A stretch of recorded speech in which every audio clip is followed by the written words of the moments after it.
الجمهورية العربية السورية، وزارة التربية، الصف الثالث الثانوي الأدبي، كتاب عالم الجغرافيا، الوحدة التعليمية الأولى بعنوان الكون، الدرس الثاني بعنوان أجرام تسجل التاريخ. يغطي هذا التسجيل الصفحات من الصفحة 14 إلى الصفحة 21. مبادرة كتابي بصوت محمد خير فايز الكشك. الصفحة 14: أجرام تسجل التاريخ. أحاور رفاقي في النص الآتي. في لقاء صحفي مع عالم الفلك دكتور ألين هيل مكتشف مذنب هيل بوب دار الحديث الآتي: الصحفي: كيف اكتشفت المذنب الذي يحمل اسمك؟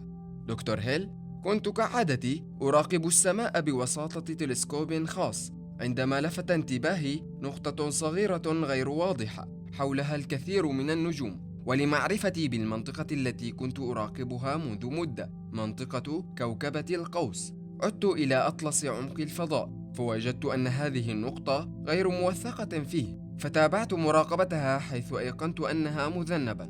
بعد ذلك اتصلت بالمكتب المركزي للبرقيات الفلكية التابع للاتحاد الدولي للفلك، وأخبرتهم عنه. في مكان آخر كان جون بوب قد رأى المذنب ووثق مشاهداته واتخذ الخطوات نفسها، فقرر الاتحاد تسميته المذنب هيل بوب. الصحفي: هل يستطيع هواة الفلك اكتشاف المذنبات؟ دكتور هيل: بالطبع يستطيعون، إذ إن 60% من المذنبات المعروفة اليوم من اكتشافهم. الصحفي: أيمكن أن يجذب نظامنا الشمسي مذنبات لا تتبع له؟ دكتور هيل: يمكن ذلك، يدور نظامنا الشمسي وأنظمة شمسية أخرى حول مركز مجرة درب التبانة، لذا يمكن أن تنجذب مذنبات إلى نظامنا الشمسي، ويمكن أن تنفلت منه مذنبات وتهيم في الفضاء. الصحفي: هل تتوقع أن يصطدم بكوكبنا مذنب ما؟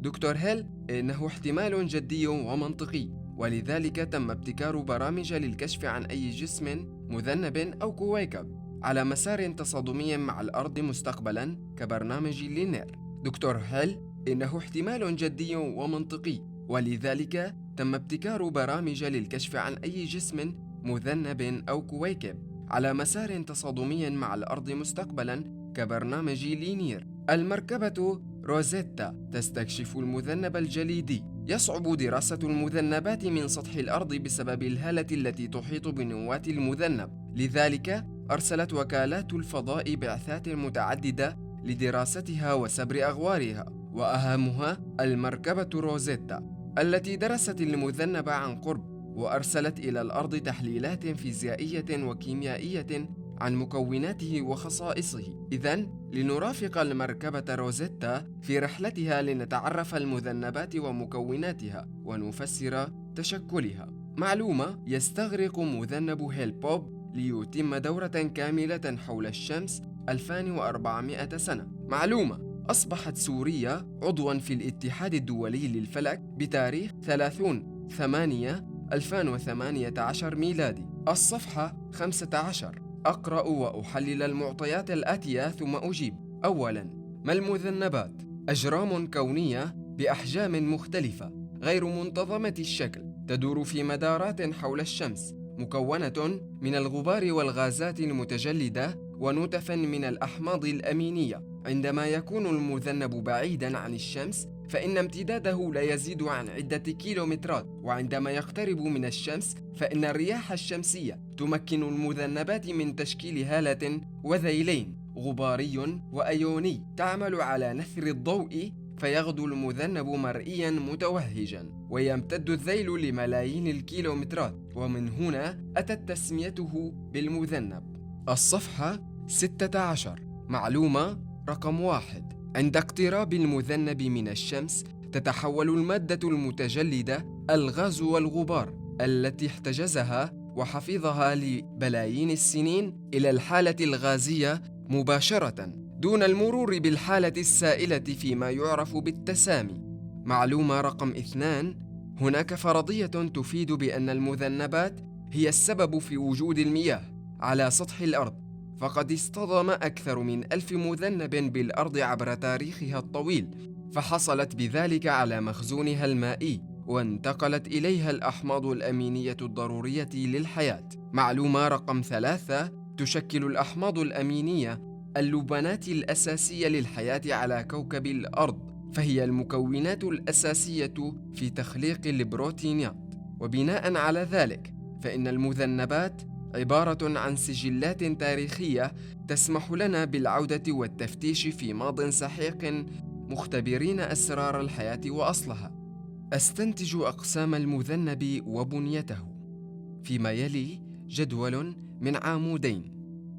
العمود الأول: أقسام المذنب. العمود الثاني: البنية. العمود الأول: أقسام المذنب. السطر الأول: النواة. العمود الثاني: البنية.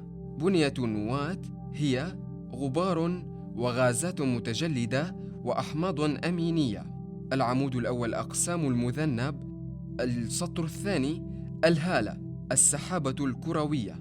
البنية: غازات وغبار متسامية. العمود الأول: أقسام المذنب. ثالثاً: الذيل الأيوني. البنية: ذرات غير متعادلة كهربائياً. العمود الأول: أقسام المذنب.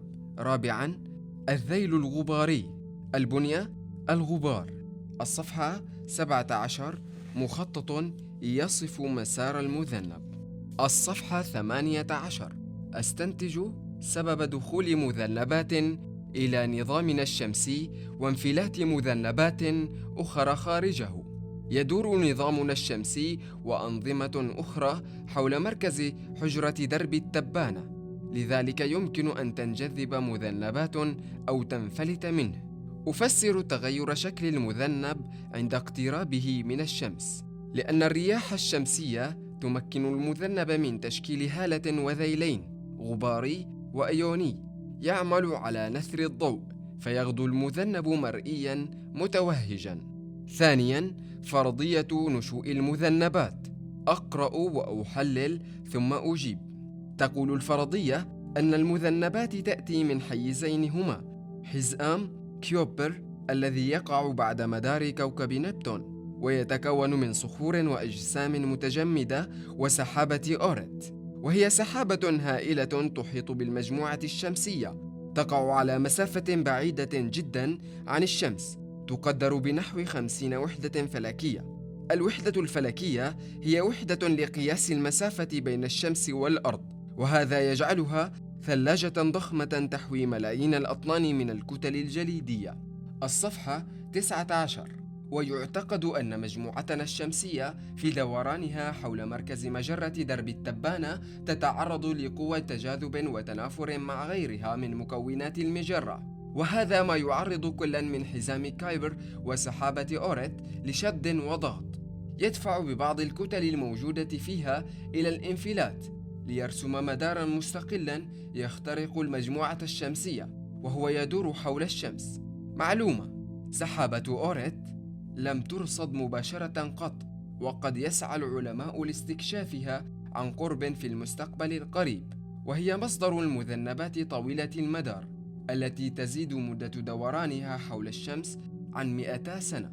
أما المذنبات قصيرة المدار فيكون مصدرها حزام كيوبر.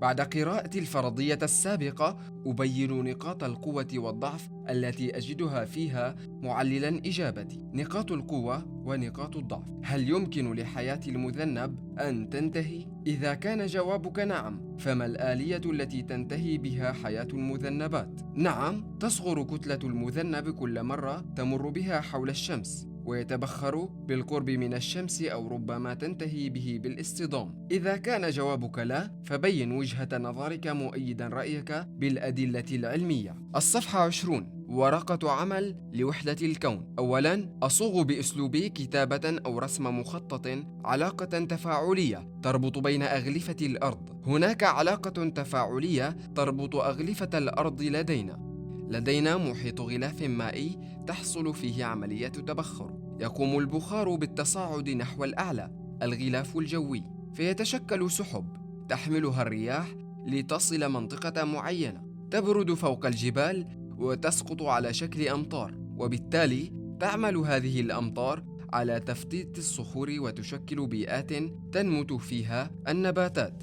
صفحة 21. ثانياً، مستفيداً من معلوماتي أستنتج أسباب الاهتمام بدراسة المذنبات. 1. إمكانية اصطدامها بالأرض. 2. جمع الأدلة عن الظروف التي كانت موجودة أثناء تشكل الكواكب ومنها الأرض. 3. تحوي جليد ماء قد يستخدم في المستقبل. 4. يمكن أن تسمح لنا بالعودة والتفتيش عن أسرار الحياة. 5. تحوي أحماض أمينية وهي مكونات أساسية في تخليف البروتين.